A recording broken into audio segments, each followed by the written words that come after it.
Guys, welcome back to our channel. This is your boy Bachiru. So let's talk about Project L today. So I just want to go over the introduction video that they posted on YouTube recently. And I have some thoughts that I want to talk about it. I never really managed to watch the entire video in its entirety, but I saw a lot of things on Twitter. I just want to sit down now and we'll just see the video together, guys. As usual, if you enjoy the content, do the YouTube algorithm stuff, and let's start. Hey everyone, I'm Tom, executive producer at Project L. Okay. And I'm Tony, Project L's technical lead. Yeah, one thing about these guys is they're one of the founders of Evo, so they understand the FGC and they understand like the values of fighting games. So I feel like the game is in good hands actually, and there are a lot of things that they say here in the video that actually I feel like really makes me feel at ease that they're the ones who are developing this kind of game. Last time we talked, I let you in on the secret that we're building a fighting game here at Riot. Okay. I say something. By the way, this is like, I feel like this is pre-alpha footage because the user interface is garbage, to be honest. There's nothing actually. We showed you a brief glimpse of gameplay and said we'd be going dark for a while, but we'd share more when we're That guy looks like Micros, ready. if you remember him. Well, a lot's changed since then. Yeah. We've made some great progress, and while the Okay. game is still too far out to commit to a release date, it's been a bit since you... Okay, even if you see the UI has really improved actually over time. And the guy is playing on keyboard. They're sending a message with this one actually. So I want to bring up to speed on what we've been working on. From the beginning, we knew that we wanted to make a 2D fighter set in the universe of Runeterra. But the 2D fighting space is pretty broad. This character looks nice, but something. I never played League of Legends and I don't know any of the characters. I'm approaching this like from a fighting game player like Even perspective. from that starting point, there were a ton of different directions we could take the game.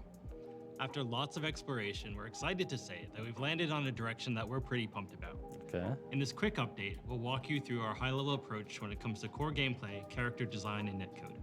But first, allow me to reintroduce Project L. Okay. One thing, I really love the art style. I don't know why it's super slow. Maybe it's just for the trailer's sake, but the art style looks really sick. It's cel-shaded and it looks really nice. This character on the right looks nice. She's a zoner, and she has like a shark with a launcher. Okay, nice. Okay, I know that it's an assist fighter now, so that's kind of nice. It gives me baby tag vibes. Has launchers, it seems. Okay, that's sick. That's sick. Project L will be an assist-based fighter. Okay. You'll build and pilot a team of 2 different champs. One thing I like, I feel like the characters, like they have really versatile moves. So if you notice, like she has long range moves, full screen, that she has close range attacks. We feel like this is the right foundation to build a game that rewards strategic team And for me, building I and love tag decision fighters. making on top of I just hope that they will not make the characters like super simplified, like because it's a tag team fighter. Like I feel like this is a mistake that BB Tag made.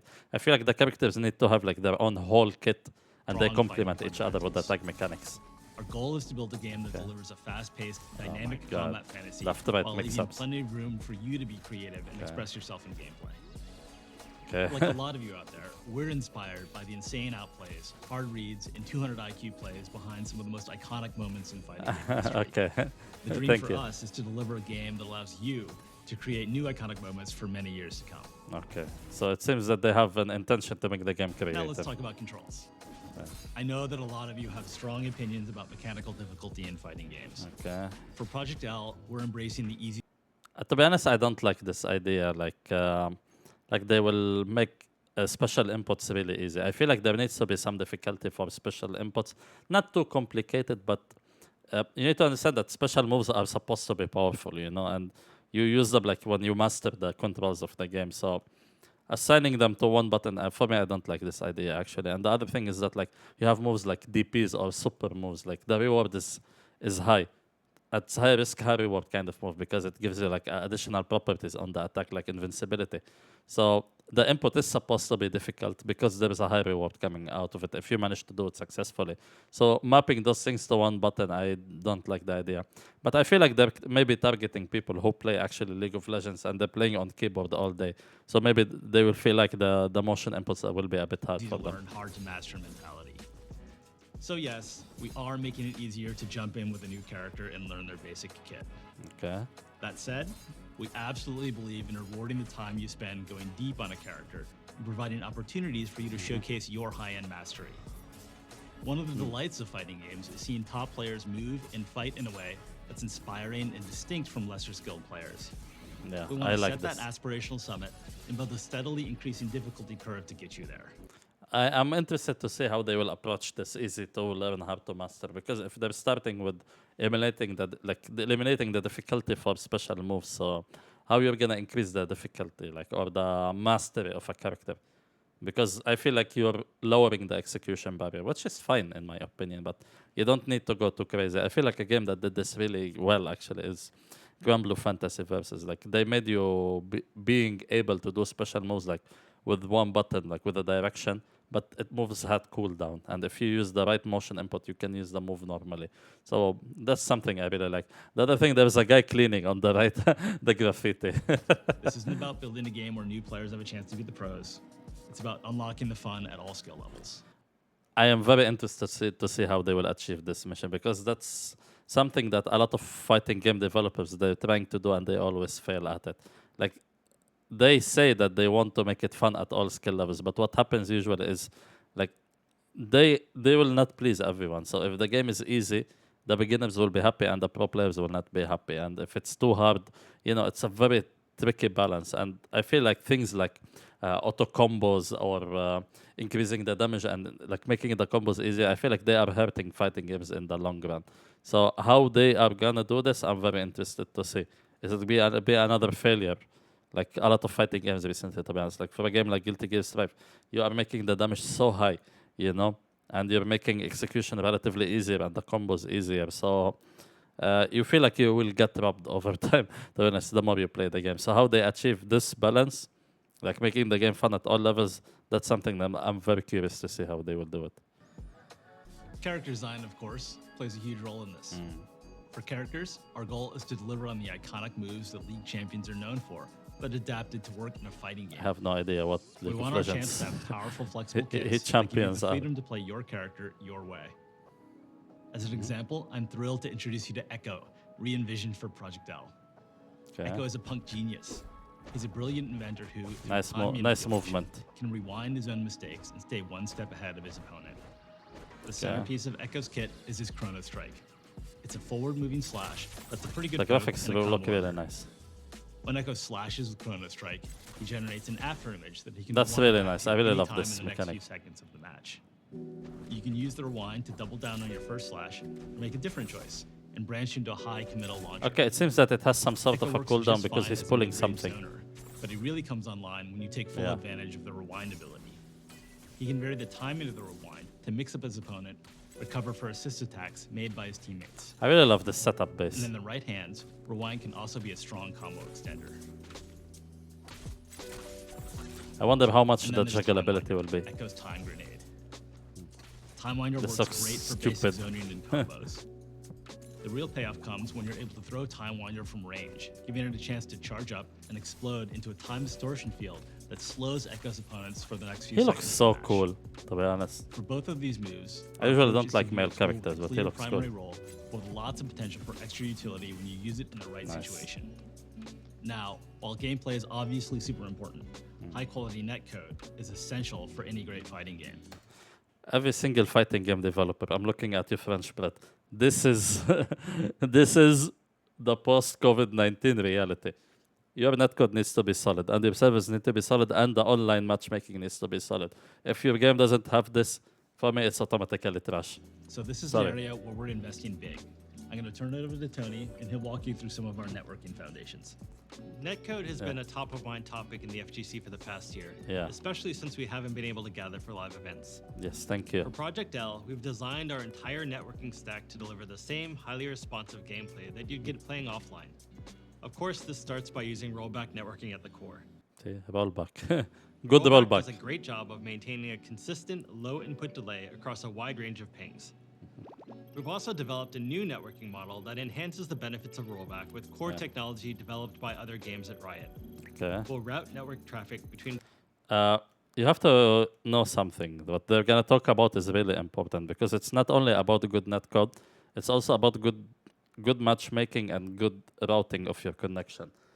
This used this sucks because your ISPs they don't know how to write to you, like your connection to your opponent. Maybe it will pass through like different like network points before it reach your opponent. Before you had the option like to pay for like an expensive router that can do that for you, but for them to integrate it in their game like that, that's a very awesome thing. Technology is really Through good. Riot Direct, our internal network already being used to minimize latency in League of Legends and Valorant. Nice. We're also actively managing a player's connection to their opponent to ensure a consistent, fair play experience. If their connection is laggy or drops packets, their experience will suffer, but yours won't. Yeah. And if This is someone nice. rage quits in the middle of a match, our netcode will determine who should win and who should be penalized. Nice. I really hope that they will give you in the latency meter, like how much delay there is, and I really hope they will show you who's playing on Wi-Fi, We're who's playing taking on netplay LAN. very seriously for Project L. It's the primary way that we playtest the game internally, and we're working every day to make sure it's in top shape for the eventual release. Nice. We hope you enjoyed the sneak peek at Project. By the way, this game when it comes out, they really need to be having their servers ready. A lot of people are looking forward for this one. Not only fighting game players, actually also League of Legends players. So their servers need to be ready. Before we go, I want to remind you that our game is still in R&D. We're happy with how core combat is shaping up, but there's still a ton of work to do. Thanks so much for your patience while we take our time to make sure that we get this right. So that's all for now. Last time we spoke, Project L went dark afterwards, but this time we'll do our best to keep in touch when we have major news to share. Nice. Thanks a lot. Thank you. So to be honest, the game feels like for me, I don't know a lot of things about League of Legends, but I feel like the game is in good hands. Like it's in the hands of OG fighting game players, TOs, people that have been with the FGC for a long time, and it seems like from their fundamentals and the way they're talking, they understand what's important for fighting game players, gameplay, netcode, accessibility, And for me, I'm very happy to see that they're testing the game internally, like with online netcode, because online is so important these days, especially since we cannot really go out, and not only there are travel restrictions, tickets are really expensive, so not everyone can afford actually to travel lately. So with a huge IP like League of Legends, there is a lot of potential. I'm cautiously optimistic, to be honest. I want to see how things will shape up, especially with the difficulty of the game. The other thing, I know nothing about League of Legends. I don't know nothing about the champions, so I don't have a character that I can look forward to. So for me, maybe I need to go to watch, to see who are the champions, to see who will catch my eye. But I don't want to get disappointed that they will not be there. So overall, I'm very happy. The game looks so much better than the last time they unveiled it, and they're telling you in a way that it will take a while to release. So let's see how it will go. This game, I feel like it has the same potential as Granblue Fantasy versus that, because Granblue is a huge IP, and the game flopped sadly because they didn't really. It was not a good game, like gameplay wise and netcode wise. So I'm very interested to see what they're gonna do with Project L. And they call it Project L because when you lose, you have to hold that L. I really hope that the salt will not go to.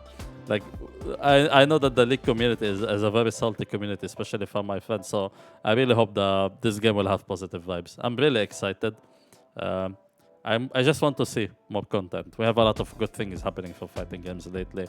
So this is the icing on the cake that we actually get to see something before the year ends. Alright guys, as usual, thank you so much for watching. Don't forget to support your boy with the YouTube algorithm stuff by liking, sharing, commenting, and I'll catch you in the next video. Yalla, peace.